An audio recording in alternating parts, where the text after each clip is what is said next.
Va ora in onda Zoom, il drive time in mezzo ai fatti con Antonino Danna.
Buonasera Antonino, a te la linea. Non si ferma. Prova a mettere i piedi sul suo petto e stancarti a ballare al ritmo del motore, le grandi parole di una canzone, canzone d'amore, ecco il mistero sotto il cielo.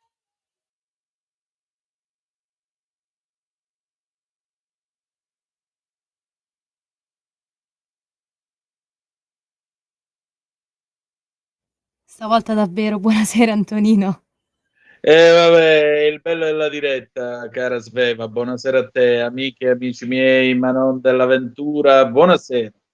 Siete sulle magiche onde di Radio Libertà. Questo è Zoom, il drive time in mezzo ai fatti. Io sono Antonino Danna e questa è la puntata di oggi, martedì 1 aprile dell'anno del Signore 2025, puntata numero 969. Da domani comincia il conto alla rovescia verso i 1000. Ragazzi, tenetevi forte. Cominciamo subito la nostra trasmissione. Vi ricordo, date il sangue, in ospedale serve sempre. Salverete vite umane, chi salva una vita umana salva il mondo intero. Secondo appello radiolibertà.net, cliccate su Sostienici e poi abbonati, troverete modi vari ed eventuali per sostenerci, ma soprattutto fesso chi non lo legge, perché vi perdete un bellissimo giornale online dove ci sono appunto i liberamente del direttore responsabile Giovanni Sallusti, dove c'è la rassegna stampa di Semivarin, le videopillole e molto altro ancora. Ma adesso, ladies and gentlemen, cominciamo la nostra trasmissione con i classici punti attraverso i quali trovarci: 340-670-9659 per i vostri interventi attraverso le zap o WhatsApp che dir vogliansi, oppure 0292947222 quando lo dirò io per il telefono.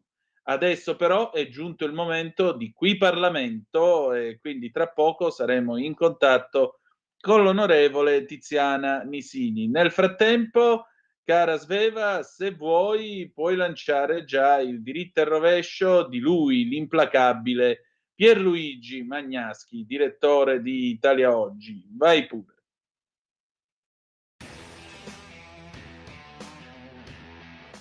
Marine Le Pen, la leader francese del Rassemblement National, partito di estrema destra il più forte in Francia, 31,4% le ultime elezioni europee, è stata condannata a 5 anni per malversazione sui contributi europei. Ma soprattutto la Le Pen è stata condannata alla ineleggibilità per i prossimi 5 anni e quindi non si potrà candidare alla presidenza della Repubblica francese nel 2027, che con tutta probabilità avrebbe vinto.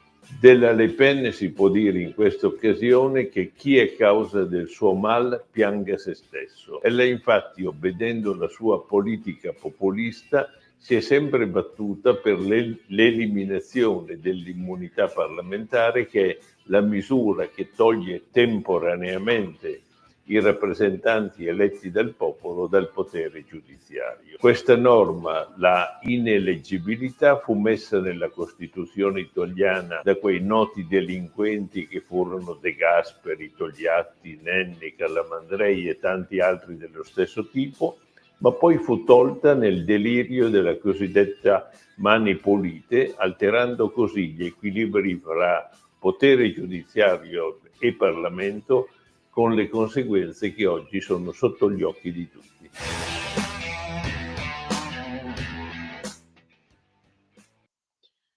Come dare torto a Pierluigi Magnaschi? Ebbene sì, è ora di tornare all'immunità parlamentare, che secondo qualcuno sarebbe un privilegio odioso e invece impedisce sgambetti come quello che ha subito Marine Le Pen, perché parliamoci chiaro, questa è stata chiaramente una decisione politica, addirittura di corsa, non darle la possibilità di candidarsi, perché sennò poi qualcuno ci restava male, gli veniva qualche problema a Macron, chi lo sa.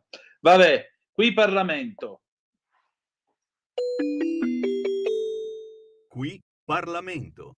E allora io questa sera ritrovo con piacere l'onorevole Tiziana Nisini, che voglio salutare. E, insomma, i dati Istat sull'occupazione, onorevole, che cosa ci dicono di buono? Sì, intanto buonasera a tutti e grazie per l'invito, è sempre un piacere. Beh, i dati sono dati positivi, parlano di un aumento dell'occupazione e una riduzione della disoccupazione al 5,9%, paragonabile ai dati del 2007. Quindi al di là della retorica della sinistra, al di là delle critiche che arrivano a questo governo, che non è perfetto, tutto è perfettibile, niente è perfetto, l'occupazione ci dà ragione, vuol dire che tutte le misure che sono state messe in campo e vengono messe in campo hanno degli effetti positivi in termini di occupazione. Ovviamente sono dati che sono migliorabili, che vogliamo migliorare, non ci sentiamo arrivati, ma ci sentiamo in un percorso positivo come il trend dell'occupazione, e quindi continueremo a sostenere quelle misure che hanno portato risultati positivi, migliorandole e continuando a insistere sull'occupazione, con un focus soprattutto sull'occupazione giovanile e sull'occupazione femminile, che sono le due categorie più fragili e che hanno sì hanno avuto un miglioramento con questo governo, ma ancora tanto c'è da fare. Stiamo lavorando sulla formazione dei ragazzi con la grande riforma dell'istruzione del ministro Valditara, per dare una svolta al mondo dell'istruzione, che per molto tempo è stata ancorata a paradigmi e non si confà più con la situazione reale. Un mondo del lavoro che si è completamente stravolto, esigenze delle imprese diverse, ma anche esigenze dei lavoratori diverse. Quindi un mondo del lavoro completamente diverso. Noi ci troviamo a dover affrontare dei referendum della CGIL che sono non solo strumentali e ideologici, ma sono anche delle fake, perché soprattutto il referendum 1 chiede l'abrogazione del Job Act, quando l'articolo 18, che arriva dal 1970, è stato comunque modificato, cambiato prima dalla legge Fornero, dal Job Act, ma poi ha subito un cambiamento radicale anche col decreto dignità. Quindi non si può abrogare di fatto una misura che è già stata modificata dal decreto dignità. Quindi sono state raccolte firme per una modifica che non esiste più, perché di fatto è già stata modificata, e quindi noi stiamo andando avanti con buon senso, accettiamo le critiche perché siamo in un paese democratico, ma non cambiamo il percorso che abbiamo iniziato, perché è un percorso positivo e va a tutelare gli stessi lavoratori e vanno incontro alle esigenze delle imprese e alle necessità delle imprese. Ecco, quello che mi lascia veramente perplesso è che ci sono voluti 18 anni per tornare ai dati del 2007. È stato veramente un tempo duro, e a maggior ragione questo mette in risalto gli sforzi fatti dal governo. Sì, esatto. In 2 anni e mezzo sono state completamente stravolte le percentuali in positivo dell'occupazione e in negativo, ma che è sempre andato positivo, con una riduzione drastica della disoccupazione. C'è ancora tanto da fare. La riforma, io credo molto nella riforma Valditara, perché credo nei giovani, credo che i giovani abbiano bisogno di una svolta, e poi perché sono mamma di 2 adolescenti, quindi seguo attentamente il mondo, seguo anche le necessità e le capacità dei ragazzi. E poi questo governo sta dando un messaggio importante ai giovani, quel messaggio che la sinistra ha sempre rivolto ai giovani, chiamandoli bamboccioni, chiamandoli ciusi. Noi stiamo dicendo ai nostri ragazzi che in Italia si può lavorare, si deve lavorare, che in Italia ci sono tante opportunità. Ovviamente questo governo e entrambi i rami del Parlamento stanno lavorando per mettere in campo delle misure che diano supporto a questo messaggio positivo che noi stiamo lanciando. In Italia ci sono tante possibilità, si può lavorare e si può rimanere in Italia. La sinistra ha sempre raccontato che l'Italia è un paese finito, di fatto, che lavorare dignitosamente non è possibile, che non ci sono opportunità.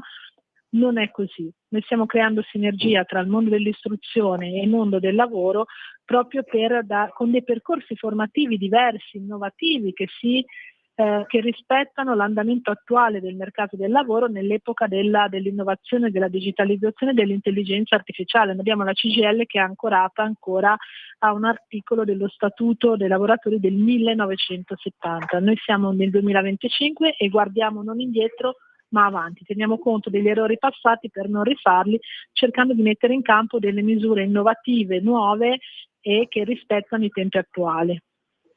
Molto bene. Senta, quali sono ora i suoi prossimi impegni? Adesso io sono relatrice del decreto pubblica amministrazione, dove si cerca di dare un supporto a tutte le amministrazioni, da quelle centrali a quelle locali, con un focus anche sulle attività formative.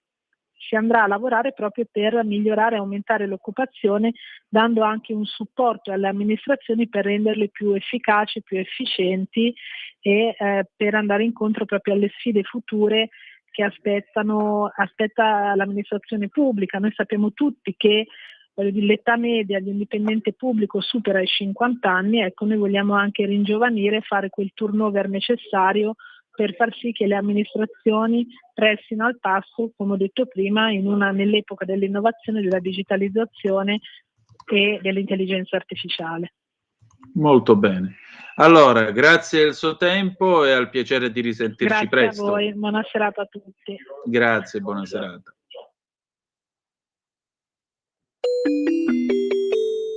Qui Parlamento. Orbene, bella gente, noi adesso ce ne andiamo un attimo in pausa e poi ci sentiamo una canzone del 1976 degli ABBA, Mani, Mani, Mani. Perché? Perché arriva Kenza Bogasciugara e tra poco parliamo di soldi. Tra qualche minuto.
A te la linea, Antonino.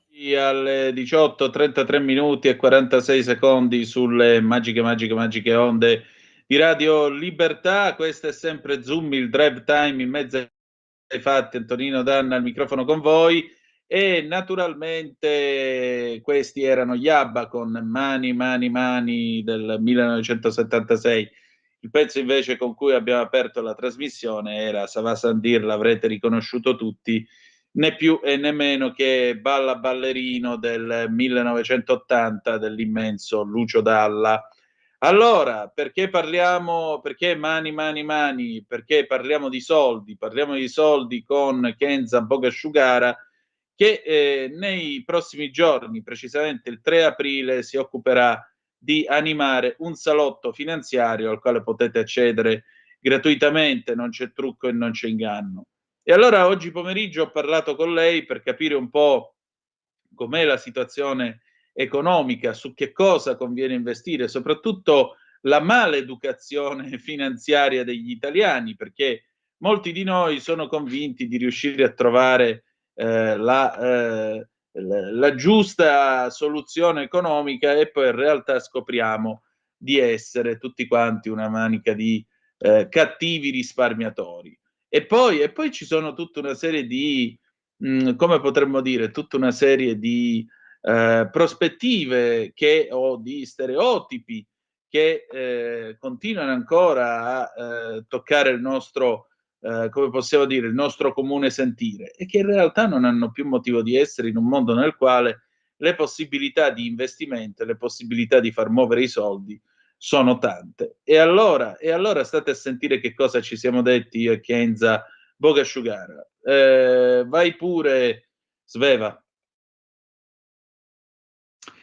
E allora, questa sera a Zoom è tornata a trovarci un'amica, una gradita ospite che è Kenza Bogasciugara. Voi l'avete già conosciuta qualche anno fa con Carola Rossi, quando in talk interveniva con i suoi consigli sull'economia. E questa sera, insomma, adesso vi faccio vedere, questa sera vi voglio presentare questa sua iniziativa, questo salotto finanziario che si terrà tra un paio di giorni. Liberi e consapevoli, soluzioni finanziarie che parlano di te, salotto finanziario, speaker oltre alla nostra Kenza anche Gabriele Chiappa. Allora, che cosa sta bollendo in pentola, Kenza? Cosa succede? Allora, intanto saluto te e saluto tutti gli ascoltatori. E cosa succede? Succede un momento di educazione finanziaria, di divulgazione finanziaria. Io, come sai, sono legata sempre a tanti progetti che parlano di finanza, parlano di, diciamo, di pianificazione finanziaria in maniera semplice, in maniera accessibile a tutti, tant'è che quest'anno abbiamo avuto anche il patrocinio del MEF, del Ministero dell'Economia, proprio per quanto riguarda i nostri salotti anche nel mese di ottobre, nel mese dell'educazione finanziaria. È un progetto che è nato circa 3 anni fa. Abbiamo incontrato qua più di 600 persone durante i nostri salotti finanziari e ogni volta, diciamo, affrontiamo un argomento quindi tutte tematiche legate alla finanza, all'educazione finanziaria, però spiegato tutto nella maniera più semplice possibile, più accessibile possibile, dove fondamentalmente vengono dati tutta una serie di spunti che le persone, le famiglie, i professionisti, gli imprenditori possono pensare di applicare diciamo alla loro vita. Spesso e volentieri vengono toccati degli argomenti o date delle soluzioni inimmaginabili, nel senso che comunque magari non si pensava ci potessero essere quel tipo di soluzioni e diciamo, raccontiamo una facciata che oggettivamente di cui in Italia fondamentalmente si ha poca conoscenza, ecco. E non è per una questione, diciamo, culturale. Tendenzialmente in tutti gli ambienti, anche quelli che possono essere più elevati, c'è sempre bisogno di un po' di educazione finanziaria. Questo lo facciamo anche nei confronti delle donne, che spesso hanno anche una cultura finanziaria più bassa, sono più deboli da quel punto di vista e tocchiamo, ti dico, diversi argomenti. In questo caso io e Gabriele andremo a parlare di quelle che possono essere comunque diciamo situazioni diverse per diverse persone. Ti faccio degli esempi, le problematiche che affrontano le diverse generazioni. Quindi avremo come si dice, i trentenni, i quarantenni, che affrontano la mancanza di welfare statale, di tutta una serie di benefici e quindi se non ci pensano loro si troveranno in una situazione difficile. Ti faccio degli esempi. Quando io ero piccola si andava dal pediatra di famiglia, Certo. adesso è impensabile. bisogna andare dal pediatra privato. Quando io ero piccola c'erano gli asili, c'erano i nidi. Adesso o ci sono i santi nonni o bisogna pensare di spendere su una città come Milano magari 700, 800, 900 euro per mandare il bambino al nido. Adesso un ragazzo di 30 anni, di 40 anni andrà in pensione col 40% in meno della sua ultima busta paga. Per cui ci sono, diciamo, tutta una serie di aspetti di welfare statale che sono assenti, che magari i nostri genitori avevano. Cioè, se io penso, ne so, una volta quando io ero piccola, dal dentista potevi scegliere: vado dal dentista, diciamo, della mutua, oppure tranquillamente posso permetterlo, vado dal dentista privato. Adesso tutte queste opzioni non ci sono più, per cui devi programmartele e devi poterle pagare. La stessa cosa vale anche per lo studio, l'università dei genitori, no? Sono tutti diciamo argomenti che sono completamente cambiati rispetto a 20-30 anni fa. Dall'altro lato bisogna contare sui nonni, sui genitori. In città come Milano, diciamo, la differenza forte la fanno la vicinanza dei genitori. D'altra parte invece hai quelle che sono, secondo me, la parte forte e potente in Italia, che sono i sessantenni, i settantenni, gli ottantenni, che però sono completamente cambiati. Noi parliamo di quarta età, perché il sessantenne e il settantenne di oggi non è il sessantenne e il settantenne di una volta. No. Esce, va a teatro, va al cinema, si rimette a studiare, viaggia, quindi vuol dire che ha sicuramente più soldi, perché fa parte di quella generazione che è riuscito a mettere via, quindi quelli che avevano titoli di Stato, che hanno le seconde case, hanno tanto, ma rispetto a prima, che un sessantenne, un settantenne andava in pensione e si occupava solo e unicamente della famiglia, cosa succede? Adesso invece spende, quindi bisogno di più soldi per più tempo, perché si vive di più comunque. Beh, E certo. quindi facciamo tutta una serie di ragionamenti pratici, molto pratici, di come affrontare queste cose, perché poi c'è la difficoltà del dire: ok, ma se allora mi servono più soldi per più tempo, come faccio? Come mi organizzo? Cioè, sicuramente c'è chi ha tante disponibilità e si deve organizzare comunque, perché sprecare è facile, c'è chi invece non ne ha tante e si deve comunque organizzare, perché comunque queste problematiche ci sono e vanno affrontate. Quindi diciamo Ecco. diamo un po' uno specchio generale di come affrontare tutto. Ecco Kenza, tu hai detto 2 parole, cioè educazione finanziaria. Educazione finanziaria che alle orecchie di tanti può sembrare qualcosa di inusitato, qualcosa di nuovo, in realtà è anche un modo per approcciare la vita, come saggiamente sottolineavi. Ma quali sono gli errori più comuni e più gravi che tu riscontri nei tuoi partecipanti? Cioè, chi viene da te generalmente arriva perché ha l'ultima spiaggia, arriva perché è sommerso, diciamo così, non sa come impiegare bene i suoi soldi, ha problemi, oppure dov'è che ha sbagliato? Cioè, dove Allora, sbagliano gli italiani? io ho la fortuna di solito, quando arrivano da me, è perché o sono stati consigliati dai miei clienti, che gli dicono: guarda, io ho risolto, sto facendo in questo modo, vai da questa persona, o per curiosità. Allora, tendenzialmente gli errori sono sempre ricorrenti. Allora, la prima cosa è, e questo a qualsiasi livello di capacità patrimoniale economica, la non organizzazione del risparmio. Tendenzialmente non c'è un piano di risparmio nella loro testa, ma risparmiamo quello che si riesce, quello che viene. Che se guadagni 10.000 euro al mese, va bene, ma diciamo che sprechi tanto. Se guadagni poco e non ti organizzi, lo fai i primi mesi e poi ti perdi via. Quindi la primissima cosa è quella. Infatti tendenzialmente tutti mi dicono: se ti avessi incontrato prima avrei messo via molti più soldi. Secondo errore, lasciare i soldi sul conto corrente, quindi non farli lavorare. Non farli lavorare cosa vuol dire? Vuol dire che comunque non ti rendono questi soldi, non li stai facendo lavorare per te, e non tieni conto che non farli lavorare c'è l'inflazione, quindi banalmente proprio il costo della vita che ti mangia soldi. Quindi il fatto di non farli lavorare, di tenerli fermi, tu già stai perdendo i soldi. Terzo errore per chi inizia a investire, perché magari ci sono invece quelli che investono, che quando incontro magari ti dicono: "No guarda, io non rilascio il suo conto corrente, li sto facendo lavorare", tendenzialmente investono in qualcosa che conoscono. Per cui cosa succede? Che c'è una forte concentrazione, sul domestico, quindi magari su investimenti in Italia e quindi non diversificati in termini di paese, settore, valuta, e magari in titoli di Stato, perché si conoscono, quindi magari rendono un po' meno, nonostante comunque possono avere delle grandi oscillazioni, perché non è che il titolo di Stato sia privo di rischi.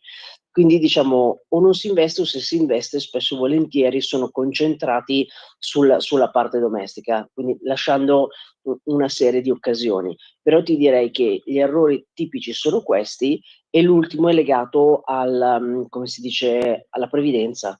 Allora fai conto che il 18% delle persone che si occupa, che si è messo in qualche modo a posto con un'integrazione previdenziale. Ehm, L'INPS ha creato MyINPS e l'INPS aveva mandato all'epoca, parliamo di 4 o 5 anni fa, la famosa busta arancione a tutte le persone dicendo: "Caro che ne so, caro Antonino, guarda la tua situazione è questa, tu andrai in pensione con, questa pensione netta, questa lorda, tale anno", proprio per far, diciamo, avere consapevolezza alle persone che quando si andrà in pensione la situazione sarà tragica e quindi è il caso di iniziare a pensarci subito.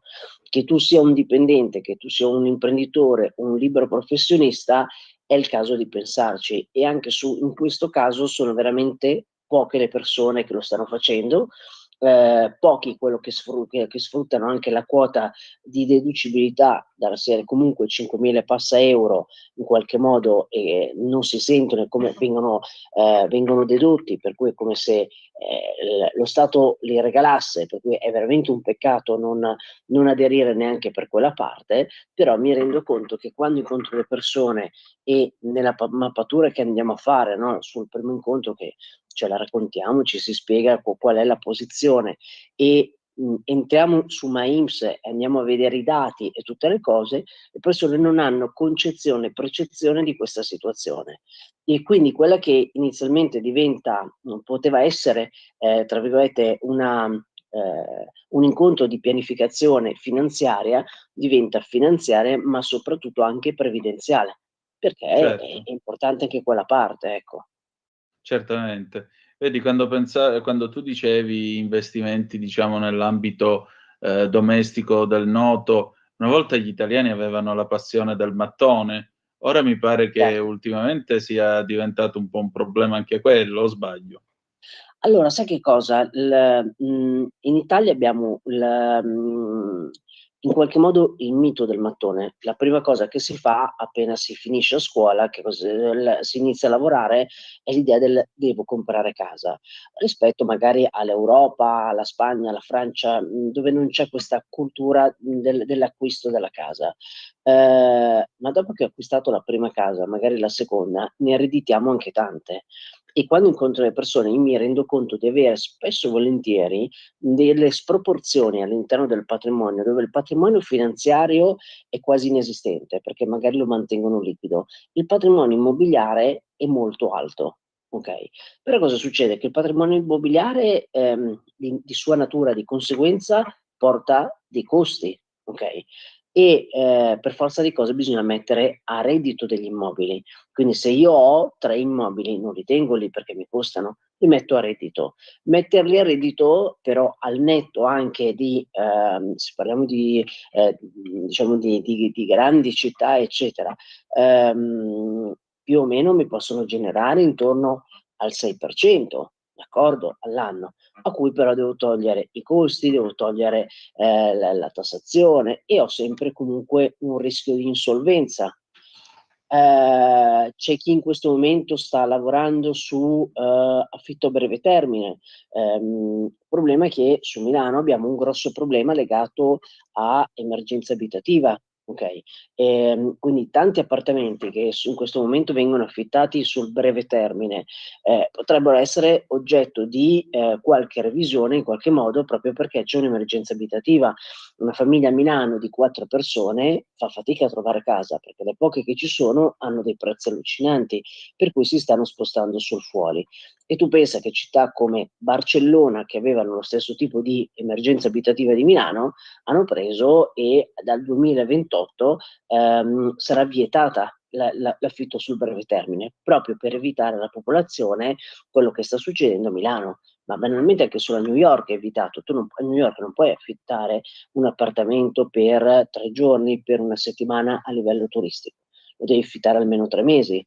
E quindi ti dico, il patrimonio immobiliare sì, ma ci deve essere la giusta razionalizzazione, secondo me, tra patrimonio immobiliare, scusami, e finanziario, e in modo tale che da una parte ottengo un buon rendimento e dall'altra parte anche, come si dice, ho diciamo un rendimento dal patrimonio immobiliare, ma non ho tutti i soldi bloccati, perché comunque hai anche un problema di liquidabilità.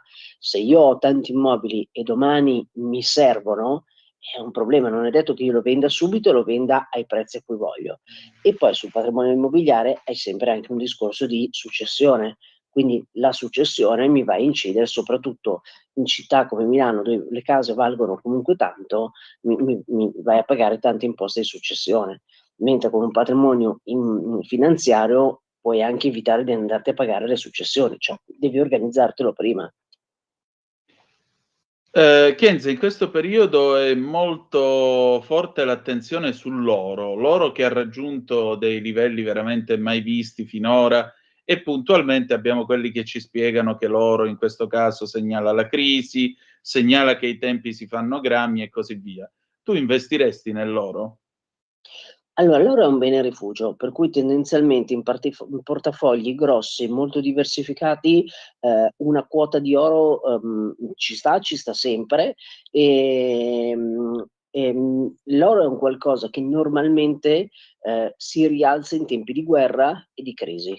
Okay, per cui normalmente è abbastanza stazionario e ci sta anche appunto che nel momento di guerra e di crisi è un qualcosa che si rialza, no? Per cui ti fa da contraccolpo nei portafogli quando magari qualcosina scende perché i mercati si agitano per l'annuncio di una guerra oppure per un momento di crisi, e quello ti bilancia. Per cui non ci metterei chissà quanto, però un pezzettino di oro ci sta. Te lo lego a un ricordo di famiglia, ad esempio da noi si regalavano sempre le monetine d'oro, no? I Luigini o Me il le Napoleone. ricordo, i E Klugerrand pure, sì.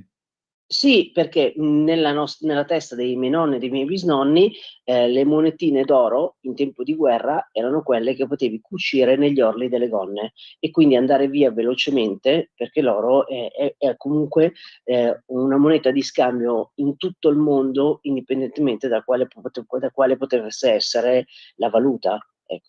Per cui comunque legato anche a questo ricordo, in un momento di guerra l'oro va sempre bene, va bene Sì, ovunque.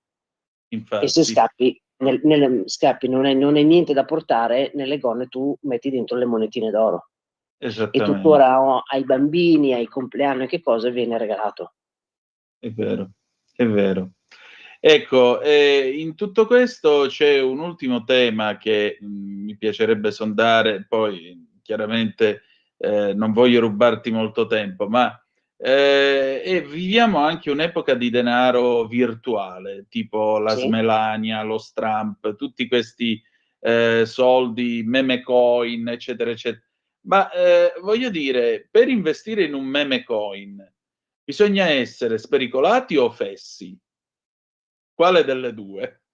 Dipende quanti ne hai, nel senso che se hai migliaia e migliaia di euro e ci butti dentro 10.000 euro, te la metto così, è un po' come se li mettessi comunque in un qualcosa che non conosci, dove rischi, e se perdi va bene, non c'è problema. Se invece pensi di investire e quindi in maniera razionale gran parte dei tuoi soldi in quel tipo, ecco lì magari diciamo, un occhio di attenzione ce lo metterei un pochino di più, ecco, alzerei un attimo le antenne nei confronti di chiunque gli dei, stai attento perché diciamo, non è il caso, cioè nel senso, come in ogni cosa vuoi provare, va bene, d'accordo, appunto un gettone, ma un gettone che deve essere proporzionato al tuo patrimonio, e una piccola quota e va bene, di più no, non sarebbe, ti direi assolutamente un azzardo, ma anche incoscienza, perché spesso e volentieri chi lo fa non ha poi le competenze per poterlo giudicare, ecco, e quindi Infatti. quello fa più paura. Sì, anche perché molto spesso mi ricorda molto Pinocchio che sotterra i talenti nel campo dei miracoli e poi si sa come va a finire. A me ricorda Esatto, molto questo. assolutamente, Senti, assolutamente d'accordo. senti, quindi l'appuntamento è il 3 aprile 2025, cioè tra 2 giorni, e in Esatto, particolare a in credito Banca alle Widiba, 19, sì, inizia alle 19:30, un'oretta di chiacchierata, insomma.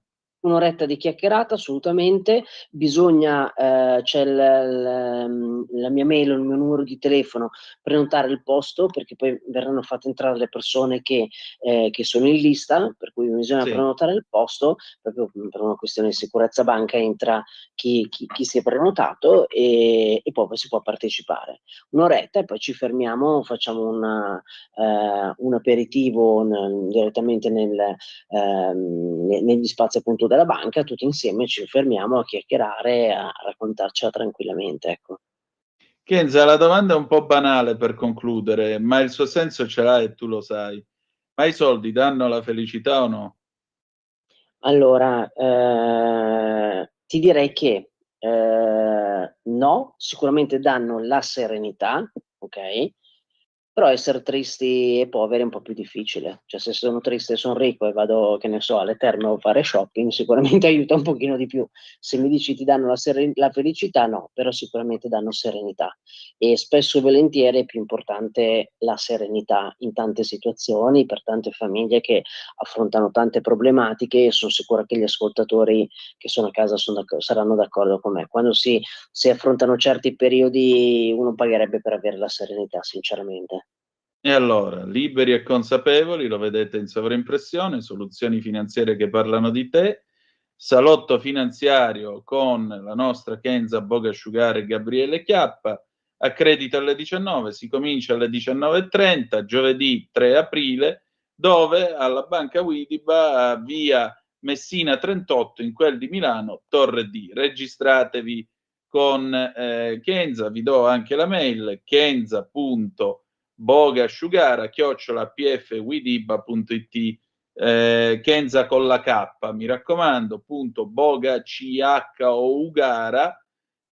@pfwidiba.it. Grazie Kenza.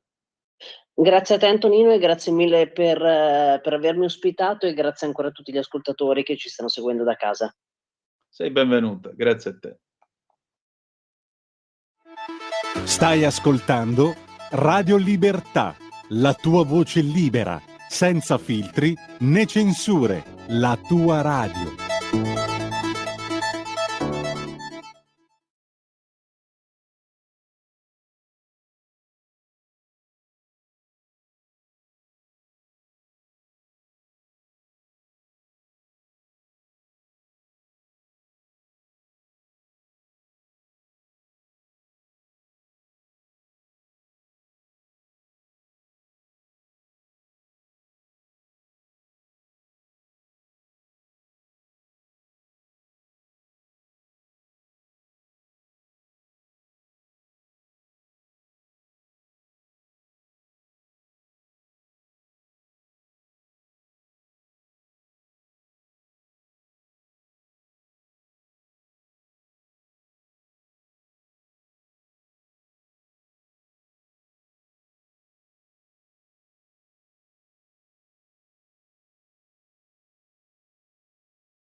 A te la linea, Antonino. Grazie Sveva, c'è tutto un mondo intorno, cantavano nel 1979 i Mattia Bazzar, sono le 19 1 minuto 47 secondi qui sulle magiche onde di Radio Libertà, e questo è sempre Zoom, il drive time in mezzo ai fatti, puntata numero 969 di oggi, 1 aprile, martedì, giornata tra l'altro dedicata agli scherzi, ma in questa giornata, insomma, sapete che mi è venuta a noia il pesce d'aprile, lo trovo così stupido, perché poi non è tanto lo scherzo, la battuta, quello che volete, è anche vedere delle realtà che sembrerebbero pure serie, quotate, importanti, no? Con la puzza sotto al naso così, che poi si lasciano andare a informazioni imbecilli. Per esempio, stamattina io ne ho letta una di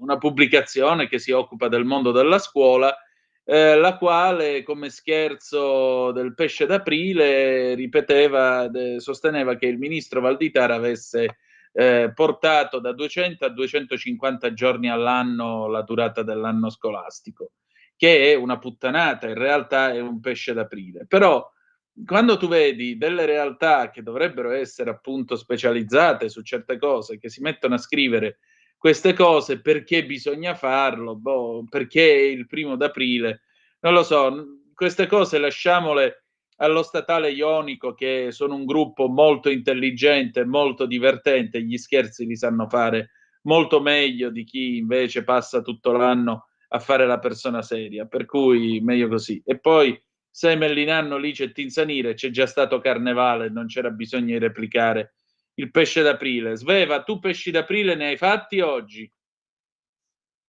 No, non li ho fatti oggi. Vediamo stasera, ma non so. Ma te che ne Dipende. pensi del pesce d'aprile?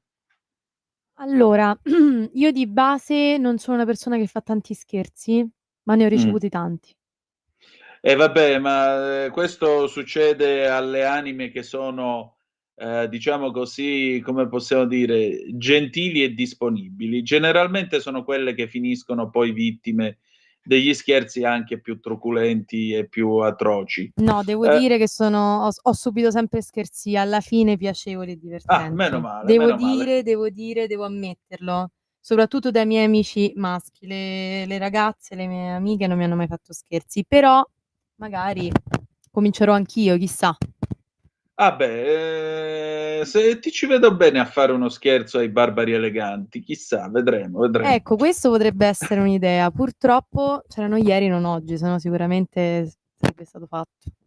Ecco, mi sembra un'ottima idea. Va bene, allora, mentre aspettiamo di entrare in comunicazione con l'avvocato Claudio De Filippi e la nostra ospite di questa sera per In attesa di giustizia, vi do le ultime notizie dall'ANSA, l'annuncio della Casa Bianca, i dazi domani subito in vigore dopo l'annuncio di Trump, il presidente parlerà alle 16 locali, le 22 italiane, nel Rose Garden della Casa Bianca. Ancora fermato il presunto assassino di Sara, la ragazza appunto uccisa a Messina ieri con una coltellata, il PM la molestava da 2 anni con insistenza.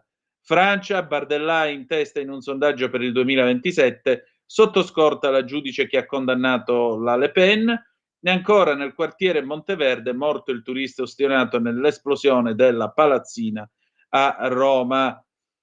E allora noi adesso siamo pronti quindi per In attesa di giustizia. Sveva, ti passo questo numero di telefono, vedi se funziona, e nel frattempo direi che possiamo andare con la sigla, perché abbiamo già l'avvocato De Filippi in linea. Va ora in onda In attesa di giustizia, casi irrisolti a cura dell'avvocato Claudio De Filippi. Una vita da mediano, lavorando come uriali, anni di fatiche, botte, vinci casomai mondiali.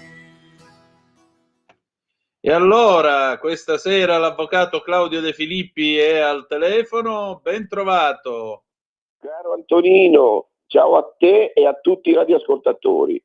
Sento una la voce mia un voce non è al po', massimo. un pochettino Non sto bene, engollata, quindi dicono gli spagnoli, un pochettino, come possiamo dire, gracchiante. Che abbiamo? Il raffreddore, grazie. avvocato? Sì. Si Allora sente un niente, po'. stasera se riusciamo a sentirla, questa signora doveva venire la scorsa volta, poi è stato sospeso per altri impegni della radio, c'erano altre cose in ballo, eccetera, Sì. eccetera. Questa signora vorrei che parlasse lei del caso suo. Io volevo, visto che tu, caro Antonino, sei sempre pronto e attento sulla rassegna stampa, no? come Sì. Massimo Bordin del Partito Radicale che aveva su Radio Radicale Troppo onore, il Bordin programma era un Rassegna gigante. Stampa, Io giusto? Ti ricordi? No?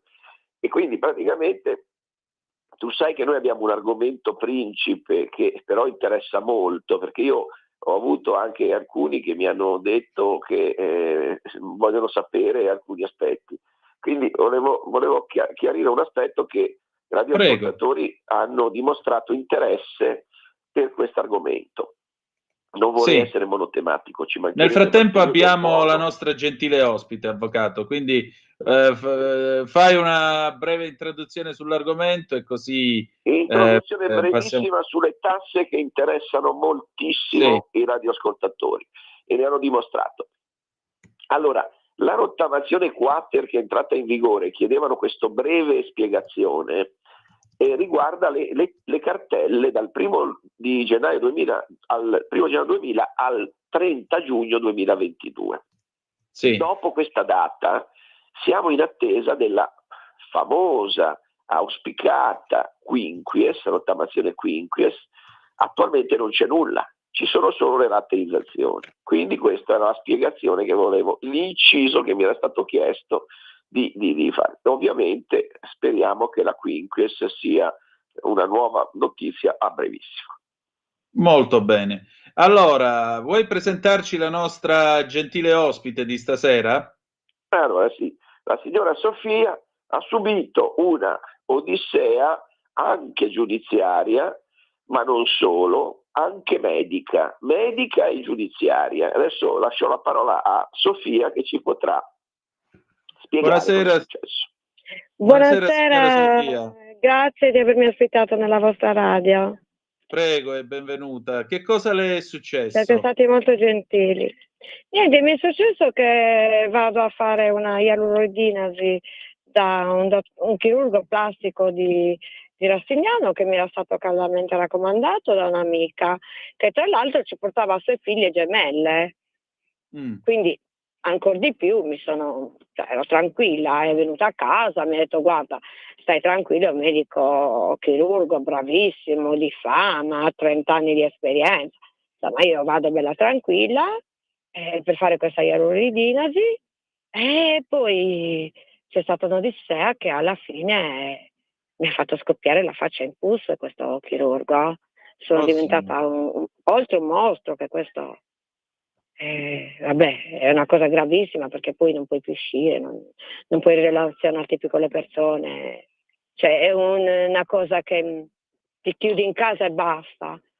Oltre che problemi fisici, problemi psicologici, problemi di tutto, anche a deglutire perché la bocca me l'ha devastata e non riesco neanche a mangiare solido a volte quando è infiammata. Praticamente mi ha buttato dell'olio di silicone in tutto il viso per diversi mesi. E adesso in che condizioni è, se non sono indiscreto, signora? Allora, io mi sono ritrovata sola, senza soldi, disperata, al che ho dovuto vendere insieme a la famiglia. Abbiamo venduto una casa in una proprietà, svenduta, regalata, l'abbiamo data prima a Tecnocasa, poi siamo riusciti a venderla tramite mio fratello, un cognato, insomma, per circa 30.000 euro e mi hanno operato. Non trovavo un medico, questa insomma, è una cosa molto grave, non trovavo un medico che mi voleva operare perché c'era del pericolo, c'era questo, c'era l'altro e quindi sono dovuta partire in Turchia. Anche lì mi hanno dato questo consiglio amiche di Cagliari, perché io sono di Cagliari, anche se abito 20 anni a Reggio Emilia. E mi hanno detto vai lì, insomma il dottore mi è sembrato un in gamba, mi ha detto che avrebbe fatto questo intervento con un professionista, con uno specialista dico la verità, mi hanno trattato quasi come se ci fosse mia madre viva, quindi mi sono sentita trattata veramente bene, cosa che è raro oggi, avere dei medici così umani. Sono stata trattata Certo. non bene, benissimo, vabbè, pagavo. Mi sembrava di avere mia mamma viva e non è poco. È andato bene, ma purtroppo non è risolutivo. È andato bene perché un po' nell'occhio, me l'è riuscito a togliere un po' dall'occhio, dalle guance. Ha detto che mi ha fermato un po' nel collo, ma che però è migrato tutto l'organismo. Ah, E quindi per adesso dovrò fare delle TAC, solo faccio dell'avvocato, come si chiamano, degli ulteriori, insomma, controlli specialistici per determinare questa specie di plastica, gomma che ho in tutto il corpo praticamente. avvocato. Caro, allora la Sofia ovviamente ha descritto una situazione che non riguarda solo lei ma anche altri clienti, che riguardano lo stesso medico. Quindi praticamente diciamo un caso che potrebbe essere seriale per quegli aspetti di attinenza di queste condotte che sono simili, reiterate. Noi sostanzialmente, dicevo oggi, che c'era un giornalista che voleva fare un'intervista a Sofia, io dicevo a lui che praticamente noi puntiamo sul civile. Perché? Perché io vivo con una spada di Damocle sulla schiena, puntata sulla schiena, perché non so domani come sarà con questa roba che mi gira nell'organismo. A parte tutti i problemi. Quello che dicevo io, cioè praticamente l'urgenza di intervenire per togliere al più presto tutti i residui di questi interventi in serie, perché lei è stata sottoposta a queste iniezioni per circa un anno, se non sbaglio, vero Sofia? Allora, il mio intervento è durato 8 ore lì in Turchia. Queste punture sono state da settembre, da febbraio fino a novembre. Scusate, io ho avuto un problema col mio gatto e sono appena uscita dal veterinario. Abbiate pazienza, mi trovate un po' agitata. Quello che è l'urgenza è che lei, avendo già fatto, come ha detto, intervento in Turchia, ha dovuto andare fino in Turchia perché non è riuscita a trovare in Italia, strano ma vero, e chiaramente perché sono interventi pesanti, anche costosi, ma quello è solo il primo degli interventi, non è l'ultimo. Quindi sì, non mi hanno potuto togliere la bocca perché sennò morivo. Certo, quindi quello che è un'urgenza, noi vi chiediamo un ricorso d'urgenza, accertamento tecnico. Devono deve farmi ridurre la bocca perché non posso vivere con questa bocca così, da seri problemi. Praticamente, Sofia, per far capire, quando dai un bacio, cosa senti? Ma io non sento niente, sputto dappertutto, scusate la volgarità dell'espressione, scusate, sputacchio dappertutto, a volte quando sono infiammata non riesco a mangiare, la roba calda, l'estate per me è la disgrazia più grande per me perché l'estate frigo tantissimo, sono anni che non prendo sole, cioè. Tra l'altro il medico mi mandava a prendere il sole con la faccia piena di pus, che se vedete le foto non so. Sì, ma ti volevo dire, cara Sofia, non so se l'avvocato ha portato le mie foto. No, le foto no, non le ha hai portate, fatto male però. a non portarle, perché sarebbe stato utile che vedessero la situazione veramente che è scioccante come ha ridotto questo medico, se così si può chiamare. Ti chiedevo, Sofia, questa sostanza che come si può definire, una specie di gomma dura che si muove però all'interno sì, è una delle sostanza che labbra, si muove, migra, cammina. Migra. Quindi quello che le dicevo io è che questi casi, che sono circa 8 casi di persone diverse, 7 donne e un uomo, che hanno avuto a che fare col dottore, praticamente chiedono i danni. E quindi queste persone vorrebbero sapere cosa fare con una consulenza che gli può anche indicare qual è la soluzione migliore alla luce delle condizioni attuali, ovviamente per, prima di tutto, togliere questa sostanza che ovviamente non è positiva per la salute, potrebbe essere pericolosa. A questo punto l'intervento di un consulente medico legale, eccetera, eccetera, su autorizzazione del giudice, potrebbe a quel punto far verificare tutti quelli che sono gli interventi necessari ancora da farsi. Sì, in più mi hanno detto che devo fare delle punture di grasso per aiutare la guancia, perché ho una grave malformazione nella guancia destra. Ecco. Quindi tu che cosa, da tutta questa esperienza, che sei stata anche intervistata in Italia 1 recentemente, alle Iene, se non Sì, alle Iene, più sì, di una sì, volta. sì. Che cosa ne hai, qual è la morale di questa che purtroppo non è una favola? La morale è che, allora, intanto bisogna aiutare più gente possibile, perché qui c'è un muro di omertà da spaccare. La morale non c'è morale, perché quando mai una pensa di andare da un medico che ti faccia del male, la morale qual è? Non esiste una morale in questa storia, perché non posso dire alle persone non andate dai medici perché vi iniettano del materiale che vi condanna a vita. Io non riesco a focalizzare una morale, perché non c'è logica. Pagando, cioè uno ti inietta una cosa carcerogena? Assolutamente. Ecco, questo materiale, anche per la letteratura scientifica, anche quel medico alle Iene lo ha riferito, potrebbe essere un medico chirurgo esperto di estetico, dicevo, potrebbe essere in astratto anche cancerogeno, vero? Sì, come amianto. Un altro medico ha trattato a dire che è come un amianto che abbiamo in corpo. Soprattutto io perché sono andata tante volte da lui.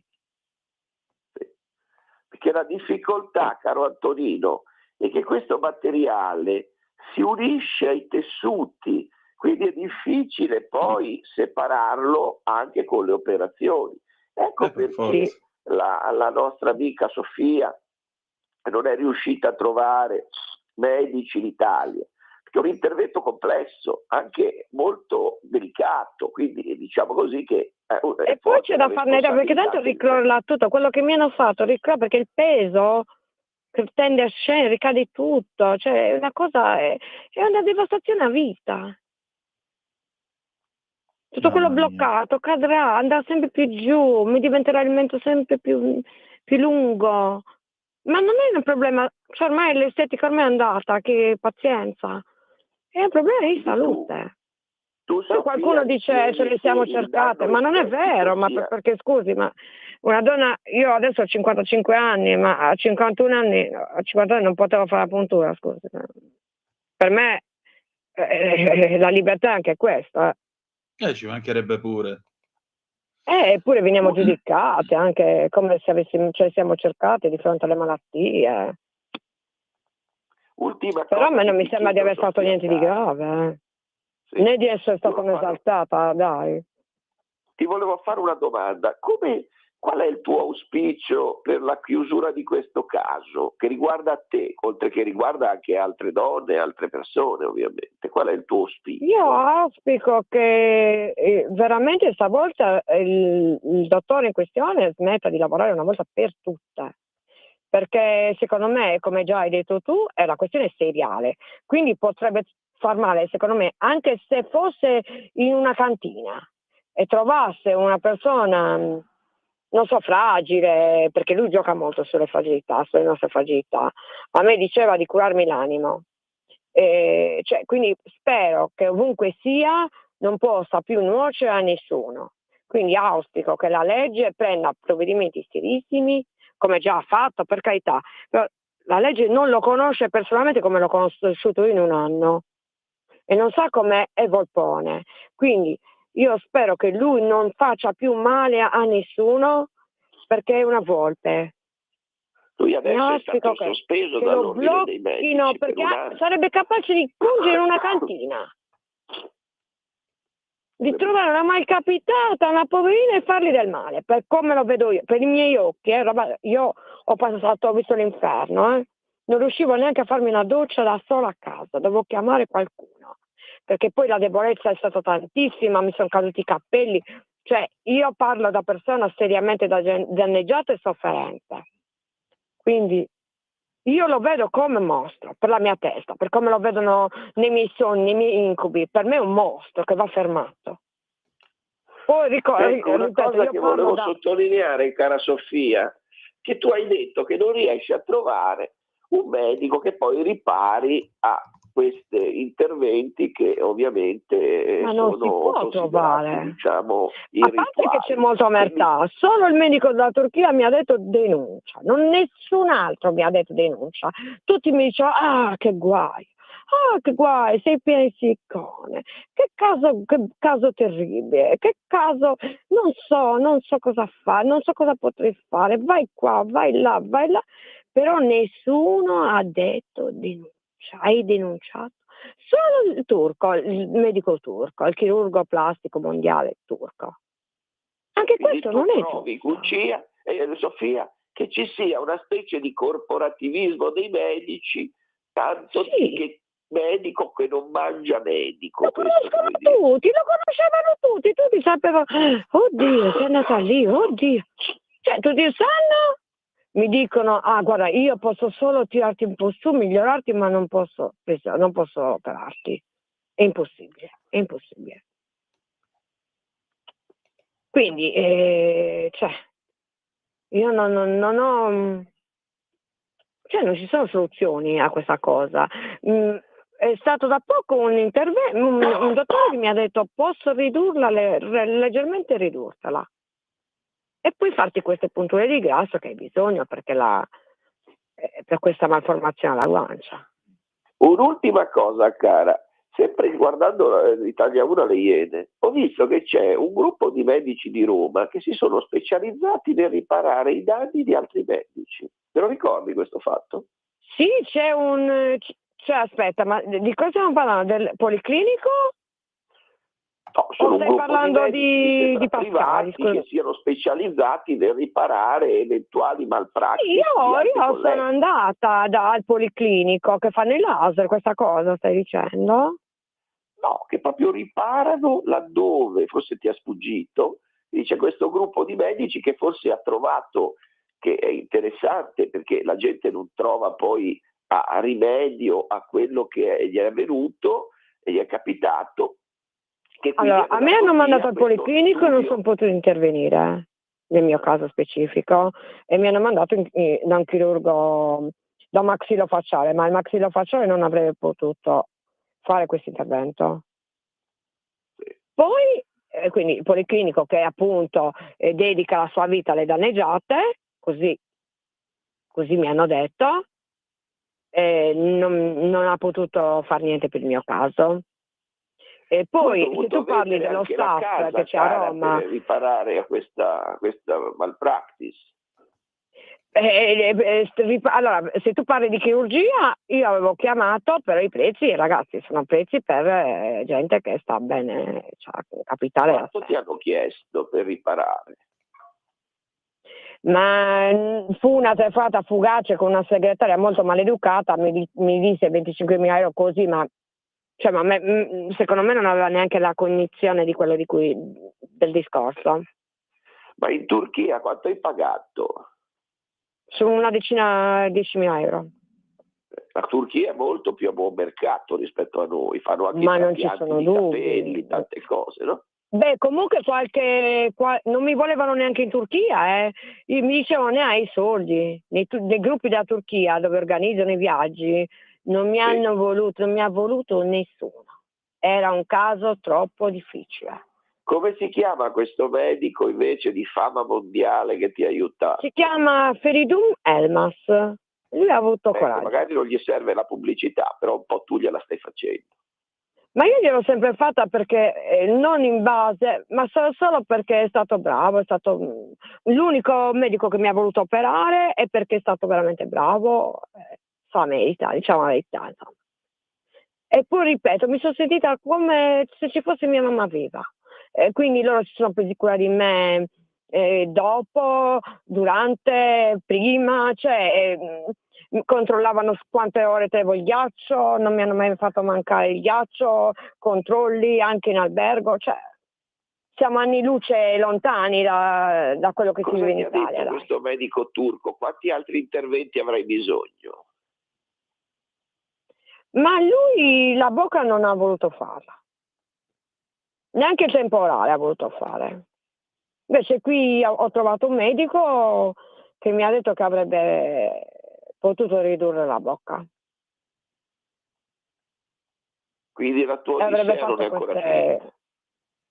avrebbe ridotto la bocca e fatto questa iniezione di grasso. Oh, io sono uscita dal veterinario, scusatemi tanto, mi sono anche spaventata perché si è fatto male. Prego, prego. Come sta il micione adesso?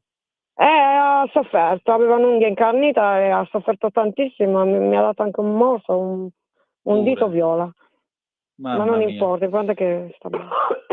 Avvocato, siamo in chiusura anche perché mi pare che la signora Sofia è un po' impellagata con questo piccolo No, il incidente gatto è col tranquillo, ha quasi 18 anni il mio gatto.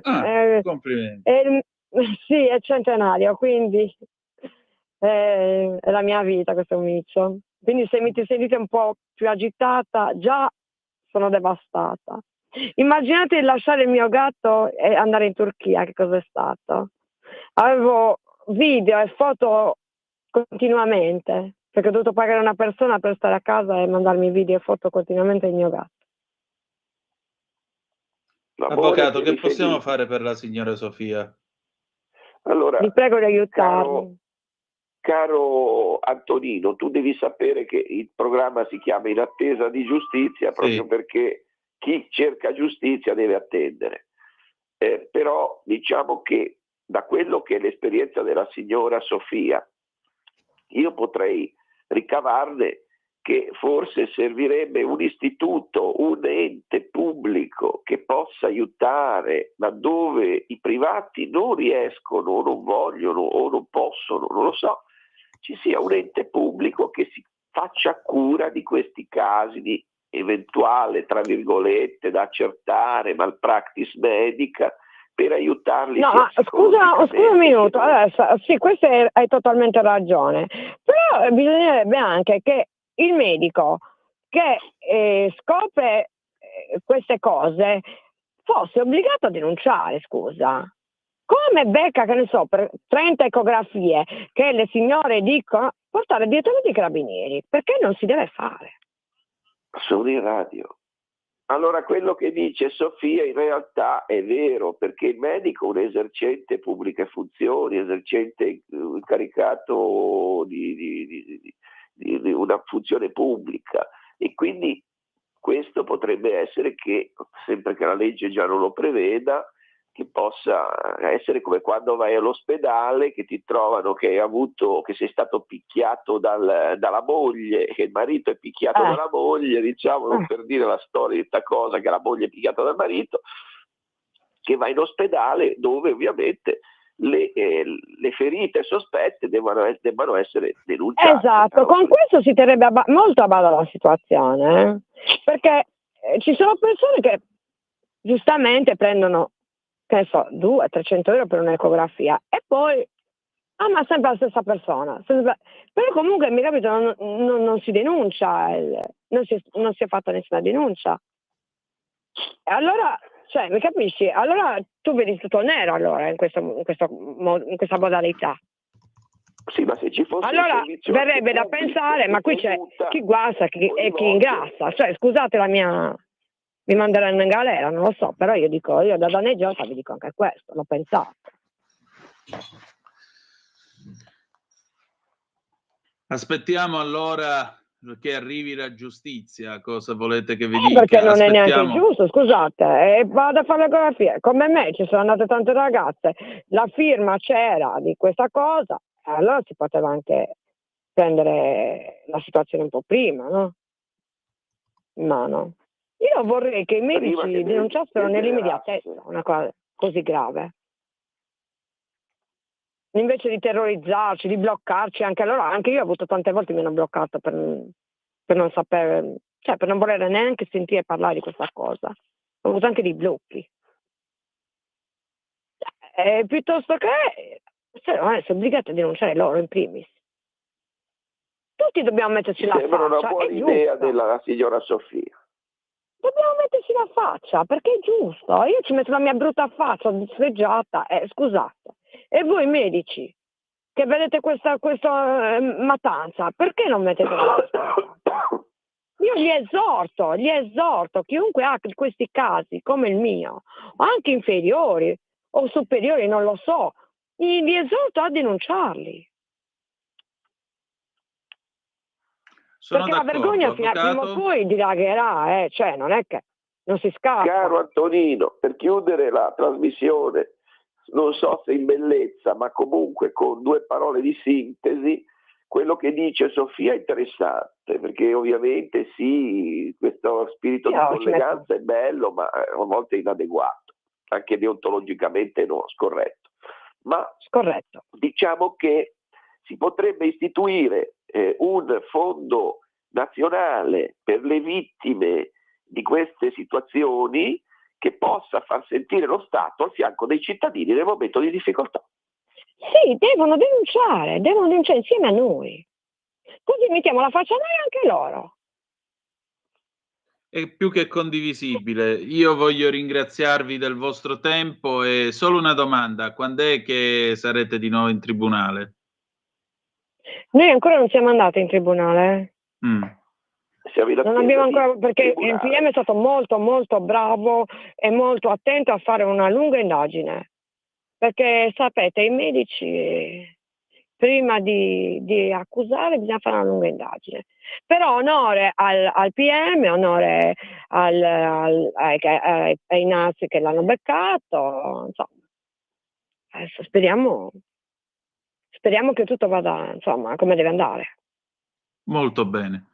Allora, Onore in all'avvocato bocca De al lupo. Filippi, alla dottoressa Gianna, cioè, perché mi sono stati vicini e non è stata facile, questi anni non sono stati facili, sono stati molto difficili. Non so se un altro avvocato avrebbe resistito ai E miei allora? incubi, ai miei malumori, ai miei momenti brutti. Io gli chiedo anche scusa perché a volte non sono stata tanto carina. Cara, diciamo che una mia dote è la costanza, ma tu l'hai messa a dura prova, scherzo, ovviamente. Ho avuto malumori terribili. Però lui capiva, ha avuto sempre pazienza, sempre stato veramente un santuomo l'avvocato. Non esagerare adesso, dai, se no sembra che ti ho pagato per farmi questa pubblicità. No, ho detto solo la verità. E La allora, pazienza dell'avvocato De Filippi è veramente incommentabile, è troppo bravo, troppo. Non conosce sabato, non conosce domenica, non conosce Natale, cioè, ma dov'è l'avvocato che è così, che non ci sono orari, non c'è notte, non c'è lui mi ha risposto sempre. Cioè, per me non Dovrei usare esiste meno il perché cellulare allora. no, è troppo bravo, veramente. È una cosa, cioè non ha uguali l'avvocato De Filippi. allora, io vi ringrazio e insomma teniamoci in contatto e continueremo a raccontare questo bisogno in attesa di giustizia. Grazie a entrambi. Grazie di tutto, grazie a voi di tutto. E scusate il momentaccio con salve mio a tutti. Miccia. Prego. Un Spero abbraccio che grande tutta a entrambi. Italia abbia, insomma, mi sia solidale. Ma certo. Grazie ancora. Grazie di nuovo. tutto, arrivederci. Di nuovo. Allora, e adesso le 19:35 e 32 secondi. Sveva, io direi che ci meritiamo e lo vogliamo mettere anche un po' per, diciamolo pure, per mandare una carezza anche alla nostra signora Sofia, i New Trolls, quella carezza nella sera. E andiamo.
L'album era Aldebaran del 1978, questi erano i New Trolls, quella carezza nella sera, e alle volte qualche carezza nella sera ci vorrebbe. Stasera vi abbiamo raccontato una storia davvero drammatica, davvero drammatica.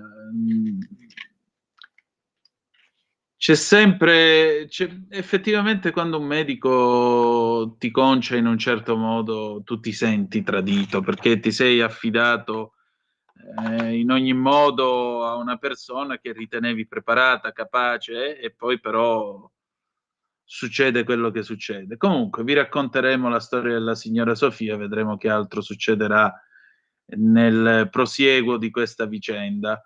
Allora, sono le 19:40 minuti e 43 secondi qui sulle magiche onde di Radio Libertà. Siamo arrivati quasi alla fine di questa puntata numero 969 di Zoom. Antonino Danna al microfono con voi. Diamo un'ultima occhiata della sera alle agenzie. Se qualcuno di voi però volesse telefonare, noi mica ci dispiacciamo, insomma, 0292947222. Diamo un'occhiata alla DN Kronos che apre con Vance, J.D. Vance, il vicepresidente americano a Roma dal 18 al 20 aprile. Si lavora a un incontro con la Meloni. Secondo Bloomberg sarebbe questo il programma ancora provvisorio del vicepresidente americano. Ancora, la povera Sara Campanella uccisa a Messina, è stato fermato appunto uno studente. Attenzioni insistenti da 2 anni verso la vittima. L'ultimo SMS lanciato da Sara alle sue amiche: il malato mi segue. Andiamo a vedere chi è questo tizio. Il 27enne fermato all'alba di oggi con l'accusa di aver ucciso a Messina la studentessa 22enne originaria di Misilmeri. Invaghito da anni ma non corrisposto. Chi è questo presunto assassino? Il malato. Così Sara Campanella chiama Stefano Argentino, il 27enne fermato all'alba di oggi con l'accusa di aver ucciso a Messina la studentessa 22enne originaria di Misilmeri, provincia di Palermo. Studente di Noto in provincia di Siracusa, il giovane frequentava lo stesso corso per tecnico di laboratorio biomedico della vittima e verso la ragazza aveva mostrato da circa un paio d'anni attenzioni insistenti e reiterate nel tempo, come spiegato nella conferenza stampa dal procuratore di Messina Antonio D'Amato. Tuttavia, non essendosi mai trasformate in qualcosa di minaccioso e morboso, non avevano destato una particolare preoccupazione nella vittima, che pure aveva condiviso con le compagne di corso il fastidio per queste attenzioni. Dagli accertamenti il giovane avrebbe commesso il delitto per motivi sentimentali, in quanto invaghito della ragazza senza essere corrisposto, scrive sempre la DN Kronos. Secondo quanto scrivono i magistrati nel provvedimento di fermo, Argentino con cadenza regolare importunava la vittima, proponendosi, chiedendoli di uscire e di approfondire il loro rapporto, non fermandosi neppure innanzi al rifiuto della ragazza. Ieri, dopo le lezioni, lo studente avrebbe chiesto alle ragazze dove si trovasse Sara e l'avrebbe raggiunta. Quando l'ha visto, la giovane ha subito scritto alle amiche chiedendo di raggiungerla, ma pochi istanti dopo è stata uccisa con 3 fendenti mortali. Nei pressi del distributore di benzina, verosimilmente dopo una discussione, l'avrebbe accoltellata per poi allontanarsi velocemente, spiegano gli investigatori. È scappato con la lama ancora in mano, lasciandola in una pozza di sangue, ha raccontato una testimone sentita dagli inquirenti. La ragazza ha gridato, ma dopo poco ha smesso, forse perché già in agonia.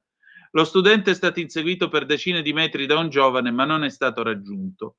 Argentino, dopo il fermo, è stato trasferito nel carcere di Messina.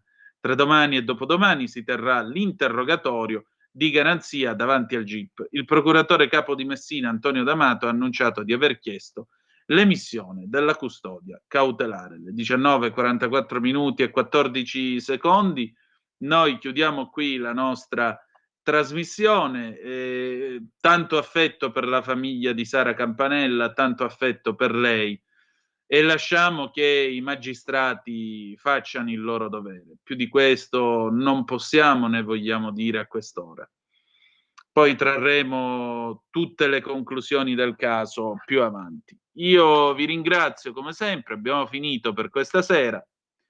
E ci salutiamo nemmeno a farla apposta con un gruppo messinese che era molto popolare in Italia degli anni 70 ed erano i Gens, niente di meno. Per chi? Per chi del 1972. Questa sera per Sara. E con un abbraccio grande a tutta la sua famiglia. Grazie per essere stati con noi. Appuntamento domani alle 18.05 trattabili sulle magiche onde di Radio Libertà. Vi ha parlato Antonino Danna. Buonasera.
Avete ascoltato Zoom, il drive time in mezzo ai fatti.